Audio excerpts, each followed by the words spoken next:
All right, welcome everybody to Back the Pack, an informative conversation on NAAPAC. This is really the first time we have done a deep dive discussion, and we're really excited to bring a lot of information to our members and share this across social medias, our website, YouTube, so our members and just a broad group of people can better understand what NAAPAC is, where the money is going, and how you can help raise money for NAAPAC and make a difference. I'm going to introduce our moderators and our panelists, and we will go ahead and get started. First, we have Brittany Hardman. She is with BG Multifamily, Director of Sales. She also sits on our board of directors here at the Upper State Apartment Association. We have Liz Newkirk as well as a moderator. She is the manager of digital media with Usaa and Brownlee, and she is a huge part of our communications committee with Upper State Apartment Association. So thank you, ladies, for moderating today. Second, we have our great group of panelists. I'm going to start off with Todd Whitlow. He is a partner with Brownlee, Whitlow, and Prate. He also volunteers with the USAA Government Affairs Committee. He is a member of the NAA Legislative Committee, and he is a regular contributor to NAAPAC. So he's a backer of the pack. So hashtag back the pack. Second, we have Hannah Kalamanchenko, Regional Sales Director with Parcel Pending. And she has served on our Government Affairs Committee for many years, since 2016, and she is the 2022 Government Affairs Committee Chair. And last but definitely not least, we have Katie Spillers. She is the Eviction Service Manager with Usaa and Brownlee in the upstate of South Carolina. She is our USAA Government Affairs Committee Board Liaison. She is our board secretary for 2022, an NAAPAC ambassador, an NAA legislative committee member, and she is NAA Region 4 delegate. So welcome everybody. We're going to go ahead and get started. So I'm going to pass over the torch to our moderators. Awesome. Thank you so much. So I have a few questions for Todd. Okay. So my first question is, how do donations help the PAC resolve legal issues? Brittany, that's a good question. They work to basically give you a voice within the governmental body. I mean, donating PAC dollars, the NAAPAC uses those funds to support candidates that provide good government, that support the apartment industry, that come up with good policies that make day-to-day operations much easier for everyone in the industry. And the absence of those, as we can see from what's happened over the last 18 to 20 months, is if that's any indicator, you don't want our industry to be heavily regulated. It impacts everything that we do. It drives up the cost of housing, and it just provides a negative impact overall. So by donating to your PAC, it allows the NAAPAC to contribute to funds, and it's a bipartisan political action committee, meaning that we donate money to both Democrats, Republicans, and if there's any independent candidates as well, we donate to them to support their campaigns to stay in office and to try and keep them in office to support good policy for the apartment industry. Awesome. Thank you. So my second question would be, as we know, there was recently a lawsuit filed by NAA against the federal government for damages suffered under the CDC eviction moratorium and to prevent future legislation. Is this lawsuit covered by my PAC dollars? It is not. It's a good thing to ask, and it's a good thing to provide some clarity on. So if you wanted to participate in that class action lawsuit against the CDC, you would have to, in essence, pay in some portion of a retainer to the firm that is working on it.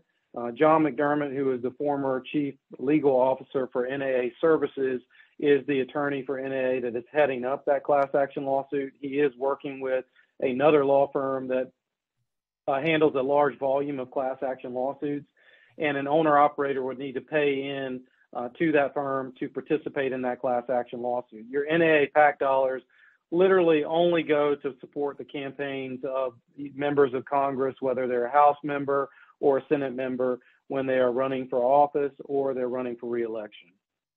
Perfect. And I know you touched on this a moment ago, but does the PAC or USAA Government Affairs Committee only support one political party or affiliation?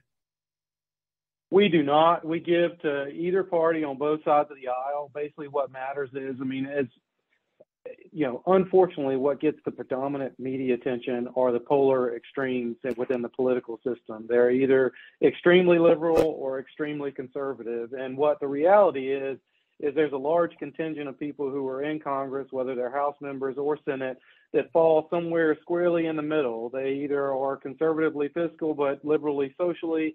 And those individuals sometimes frequently will support initiatives within the apartment industry. And as a result, if they, support policies that we believe benefit our membership, then my experience has been that the NAAPAC supports their staying in office or running for office. And so that's, whether you're a Democrat or Republican, a Tea Party candidate, or some other independent, if you have sound policies that help support the industry, the NAAPAC is going to get behind your campaign. Awesome. Thank you. And one of the most important questions, why we're all here today, why is my donation so crucial? It gives our industry a voice. Unfortunately, if we did not have a political action committee, there would be policies that were being passed without our participation and without our voice being heard. And in this day and age, unfortunately, money is what gives you a voice quite frequently. And so we need PAC contributions to build up coffers to help support as many candidates as we can. This is going to be one of the most expensive interim elections in the history of the United States, because everything is so razor thin margin in both the House and the Senate. The Senate is 50-50 Republican Democrat. As a result, they can get very little done. The House is also a razor thin margin between the House Republicans and the Democrats. As a result, there's a large number of seats that are going to be open this year. And so you're going to see a lot of money spent on campaigns. And in addition to that, for the first time in my recollection, things like affordable housing, rent control, evictions, eviction protections, resident screening criteria issues, all of those are now on the forefront of the national conscience for the first time in what I can recall. They've always been a local issue, whether it's a state or municipal election, but for the first time in my recollection, they are now a national issue. And so we want to make sure that we get people in office that support sound policies. And if you're going to do that, now's the time to do it. Awesome. Thank you so much.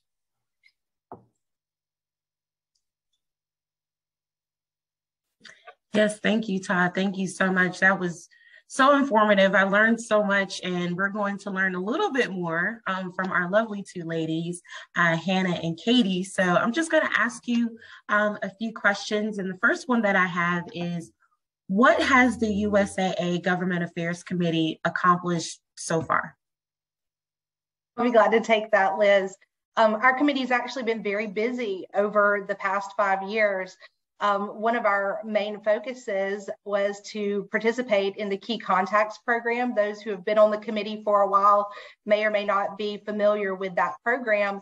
That basically gives our members an opportunity to see who they know.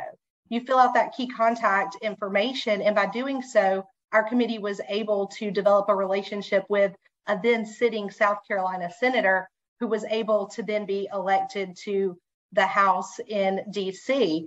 And as Todd mentioned, a lot of these issues are just now becoming on the forefront. They've been on our mind for a long time, but now that they're at the forefront of the media, our senators, our representatives are taking note of this. And because we already had those relationships, it helped us to be able to have those conversations a lot easier.